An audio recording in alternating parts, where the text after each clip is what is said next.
வணக்கம்.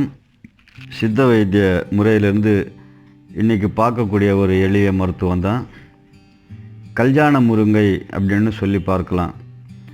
நெஞ்சு சளி, இந்த மூலிகை நெஞ்சு சளி மிக அற்புதமாக வேலை செய்யக்கூடியது. இந்த நெஞ்சு சளி மட்டும் இல்லை, நமக்கு தொண்டை பகுதியில் சளி நிறையா இருக்கும். அதே நேரத்தில் தொண்டையில் நிறைய நமக்கு எரிச்சலாக இருக்கும். இப்படி தலை பாரமாக இருக்கும். அதே மாதிரி தலையில் எப்போவுமே குத்தல், எரிச்சல் இந்த மாதிரி நிறையா இருக்கும்.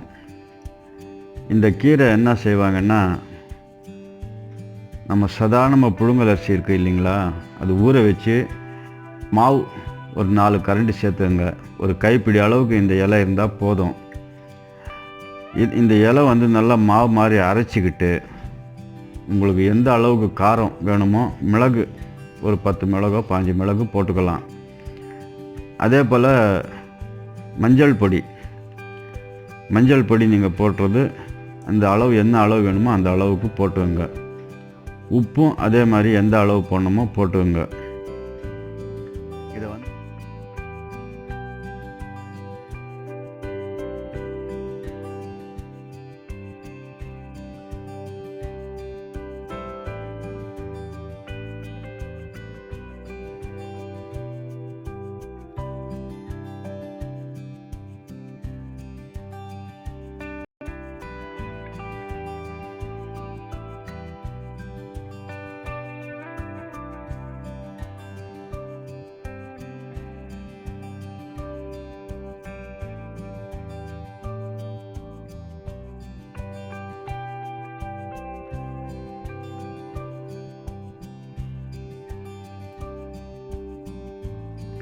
இதை அடை தட்டி சாப்பிட்லாம்.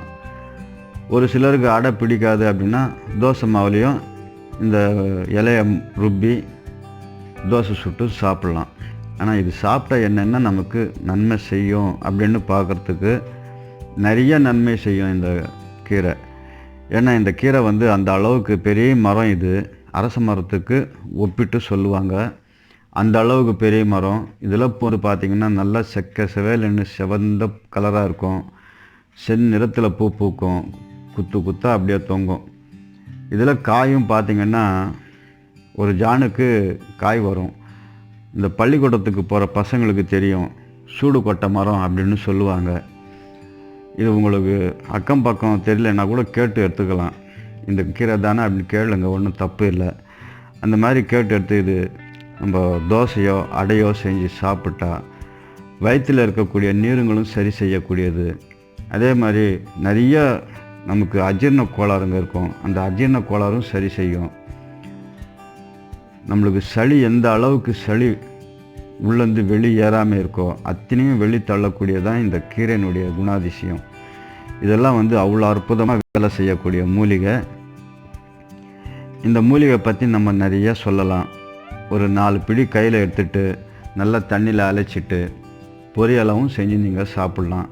அந்த அளவுக்கு இதுக்கு மகத்துவமான ஒரு மருத்துவ குணம் மிக மிக அதிகமாக இருக்கிற ஒரு மூலிகை கீரை இது. இந்த முறையை சொல்லியிருக்கிறோம். உங்களுக்கு பிடிச்சா லைக் பண்ணுங்கள், கமெண்ட் பண்ணுங்கள், பரிபூர்ணமாக குணம் காணுங்க. நன்றி, வணக்கம். இந்த சேனல் உங்களுக்கு பிடித்திருந்தால் சப்ஸ்கிரைப் பண்ணவும், மறக்காமல் பெல் ஐக்கானை கிளிக் பண்ணவும்.